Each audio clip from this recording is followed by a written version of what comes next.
Hello, everyone. Welcome back to the conversation with Polina Klimovitskaya and Francis Scholl and myself, Louis McWilliams. We're glad to see you back.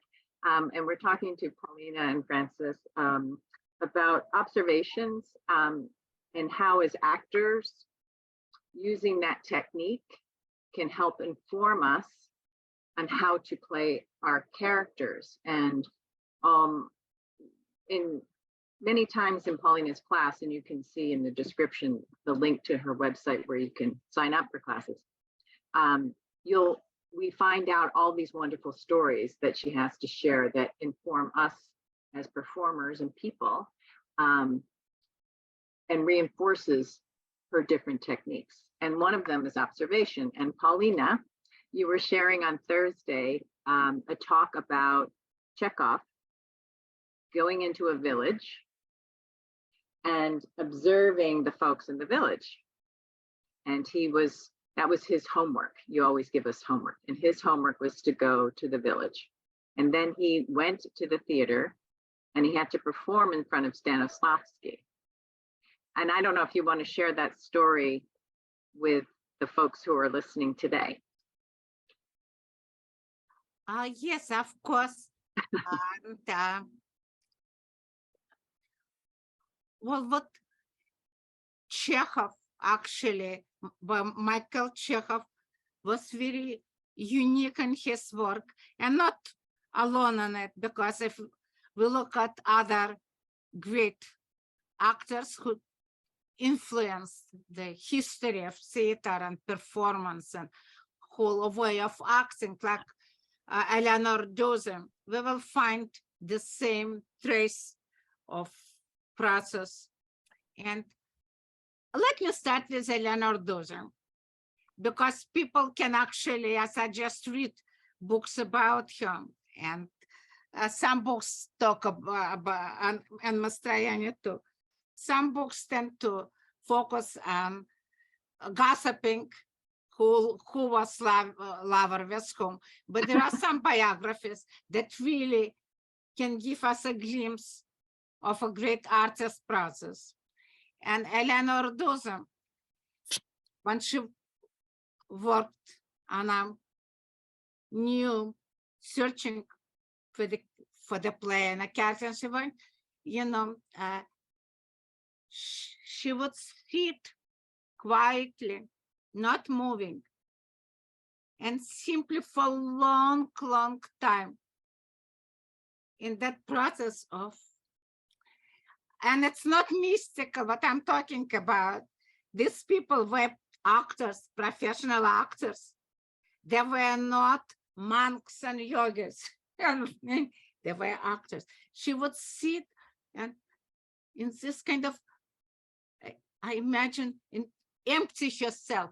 This is from what I've been working with other great actors. I understand there is a process of emptying oneself, letting go of our heavy mental machine that is trying to calculate who Hamlet is or how I play Ophelia or whatever. In that kind of cleansing, quietness, there is a different process of thinking starts. And those who would sit for a long, long time, allowing that process to come. So in that moment, I would say it's like allowing the essence of that person you're trying to embody to somewhere to be born in you.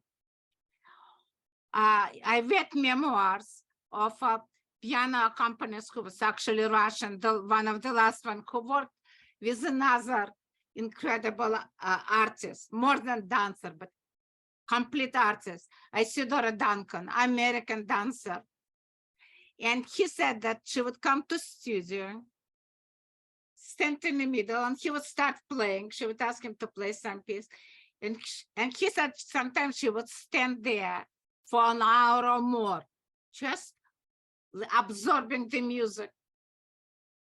And then after a long, long time, suddenly not she, but something through her starts to move. And it was always magical. And when she performed without anything, just dust on the stage without, as people would see, the story would be emanating from her, what she was dancing. So going back to Mikhail Chekhov, who belonged to the same type of artist, he talks in his memoirs and his books about capturing the essence of the character you're trying to embody. Now, it's very difficult, and I don't think it's productive to put it and break. Okay, first step in intellectual practice. First step, you exhale. The second step, you inhale. The third step, you remember how you cried when your dog died. And then you know, this is a contemporary desire to break the whole process of our being here, of our experience into computerized steps. Even before computer was born, we were developing computer in industrialized society in our brain. And then the physical computer was born. And the process of creation, we're talking about creative process, was getting transformed. It's not just Mikhail Chekhov and Duse and Duncan. We're looking at that process from the times of beginning, from the very beginning of cavemen drawing cave and then dancing to evoke the spirit of the animal they're going to hunt. In gratitude, in dealing with it. I read anthropological books about American Indians, the same, you know, going out singing a song that buffalo would come and thanking buffalo for sacrificing his life to feed people. You see, what I'm looking at is, once again, I'm saying it's not mystical. It's not spiritual. I don't know what spiritual is. It's the organic process where human beings are not separate from the way this world is created. We are part of the process. We cannot break it into the computerized elements. Doesn't mean that we don't want to understand and comprehend and have more things, but difference between understanding and breaking. Difference about holding. Yes, Lou. So I love what you're saying. For people who are at home or wherever you're watching and listening, I'm like, I always learn so much from you. So thank you. It reminds me, as I understand what you're saying, like a computer, the first thing you do is you turn it on. The second thing you do is you make your mouse work. So it's a step-by-step process. Now, as an actor myself, I do have a beginning step-by-step process once I've got the character. So if I'm going to perform, my first thing I do is I leave my things in the dressing room. I go on the stage. I absorb the space. I center myself. I do a lot of those exercises like you saw Jack Nicholson doing in The Shining, bouncing up and down. So I do some of those step-by-steps. But what you're talking about is also the creation of it. So it's not so linear as you putting on a computer. Next step when you have the computer on, what you do. Am I right in what you're in understanding what you're saying? Louis, it's you are processing it into your own nature and think, and what is, and you have your process. Like when you were performing in a film, your essence of the character was eagle. So what we're looking for is, and so I want to the very amazing those artists. I just want to say that Chekhov is not an exception. Mastroianni, Jean Moreau, Brando, they are not exceptions. Jacqueline Phoenix is not an exception. Glenn Close is not an exception. They are the great artists who manifest and embody a very ancient nature of creating process. Because sometimes people can think, young people think, oh, well, that's only for that. You know, I heard it many times, that's for the things. But the point is, yes, these people captured and manifested, and through them, they're opening the door for us not to think that we cannot do it. You see, there is a genius within everybody. We just need to let that genius breathe. And that's why I'm talking about Chekhov and Duse and the whole row of the performance artists who embody. I read that Mastroianni would be sitting in his, special booth, preparing for the film, talking with somebody, whatever. And then they say 10 minutes, in time session, he goes into his, room, into his, we don't know what happened there. He comes out a completely transformed character. So it's an approach.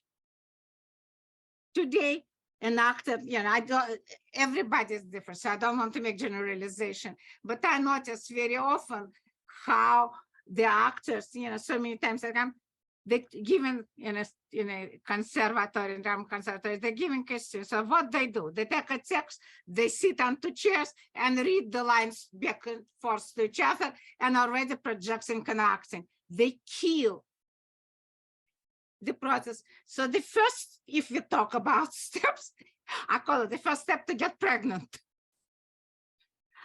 To inhale the possibility of that human being to develop on you. Sure, it's very difficult if you have 2 weeks, if you are in the company summer stock and you have 2 weeks to do it. So I have a very wonderful student, who was cast in 2 summer stock shows that each 2 weeks of rehearsal. So he worked for 2 months before it. So when he came to that rehearsal, he had a whole being living in him. So we are looking at these things. So what Chekhov talks about, he talks about to capture, to bring into your being the essence of the character. Now, I go back to simple life example. You coming to a party, and there are a lot of new people, and you're introduced to a new person, and you feel immediately open and nice and can talk to him or to her. Or you feel like, yes, nice to meet you, and yes, and very politely, you're backing off and going to another part of the room. Now, what happens is, because we have embodied, we have those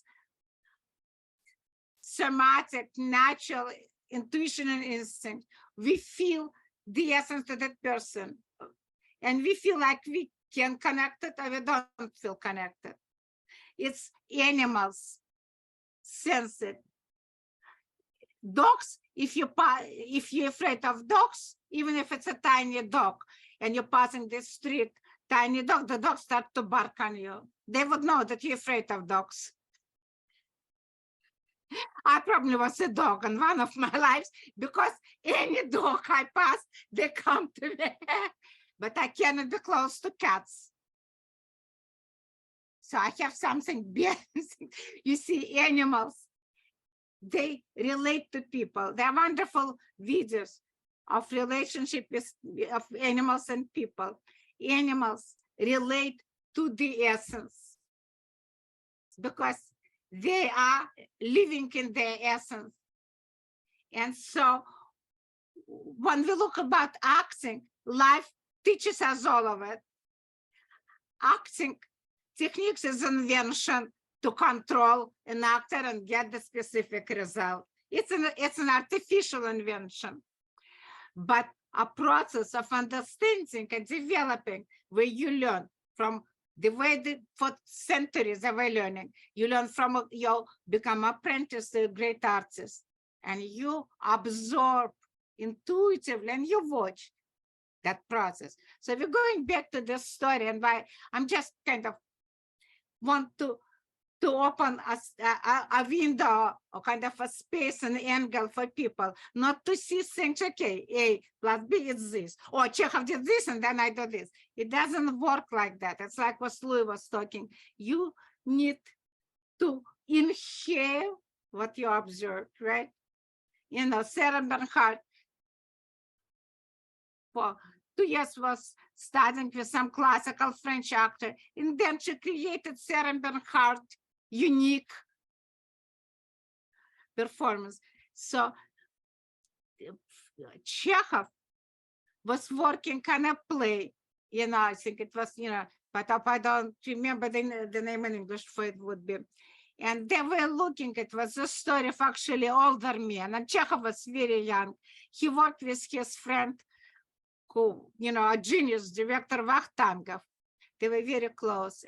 And they, of course, were very influenced by Stanislavski, who in his case didn't invent what we talk about Stanislavski technique. It's so misunderstood.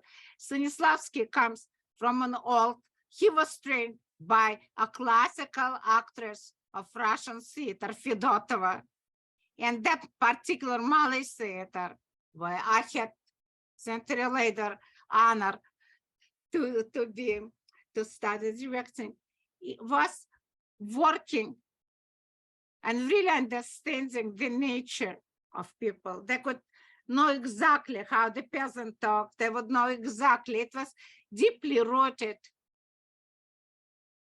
There was no artificial acting technique. It was rooted from observing and observing, you know, absorbing and observing the life. So following that very wonderful tradition, Chekhov and Vakhtangov decided to go to look in places where that kind of character was, you know, we don't even need to all the things describing was a poor, maybe we can call it tricky, and I mean, so they go to the black market of Moscow watching, and they find there, and they meet there an old Jewish man. I think he was, I don't remember exactly, I think he was trying to sell something to them. And they talk, you know, and look, and by the way, I don't know if people know, Chekhov, for people who don't know, is was a nephew of great genius playwright Anton Chekhov. So he comes from an incredible family, but Chekhov's mother was Jewish, but artificially on the surface baptized to marry the Christian father of Chekhov, you know, Alexander Chekhov. But anyway, so he had that kind of double reality relation to Jews that Jews have when they're partially embarrassed to be Jews. They want to hide their Jewishness, yet it's there. This whole duality, which is very interesting. Anyway, they talk to this man, they watch him things, and Vakhtangov said, no, I don't think it's the type we need. And they went and looked and worked and developed whole other characterization of that was partially intellectually like the image they had of the character. Chekhov obediently worked on that. Very hard. Comes the opening night. Now Stanislavski coming, and they were all pretty much horrified of him. He was this semi-god and very tough one. So Vakhtangov and Chekhov are quite shaking. And we have to remember that at the beginning of Chekhov work, he's very young, playing this kind of old, you know, man, you know. So he's going kind of stage, Vakhtangov behind the curtain looking, and he sees Chekhov frozen. And he said, that's it, the end of the play. Vakhtangov stops breathing. Chekhov is just stopped, frozen. And something, and suddenly on a stage, a Jewish man appears trying to sell things and doing something, and the accent and this stuff, and everybody in the audience is laughing and loving it, and everything, and the whole play comes alive. And Stanislavski loved it. So it's a fascinating thing how in an artist. So what? Let's analyze and be a little computer analyzing, right? So Chekhov, in that meeting, it must be very interesting relationship, because that partially being the Jew himself and maybe a little bit embarrassed and resisting, yet connecting, understanding that man he met. It was clear to him. Later working on idea that Vakhtangov had very hard, but in a moment of extreme danger and stress, when he goes on a stage, where his, so to speak, career and life, he feels must be, you know, what one feels, a young actor coming on a stage, and your great teacher, the God Stanislavski, is there. In that moment of life, between life and death, and that's expression of Stanislavski, by the way, for those who don't know. What he said to his students: don't come to my class to do exercises. Everything we do in the class is between life and death. We forget it in American classes. We forget it everywhere. So in that moment between life and death, his whole nature actually worked out, and that man who he understood so much, whom he observed, who was so close in him, was born. And this is very similar, once again, to what I was talking, you know, to do the process, who would come on a stage and completely be transformed and become the character she was portraying. It's the same in Isidora Duncan. It's Mastroianni transformation. It's Brando who understood what Godfather was, not a criminal, but a man shaped and conditioned and the way he is going. And it's very interesting. So once again, I'm making a full circle and of how great artists inherit the essence of the character.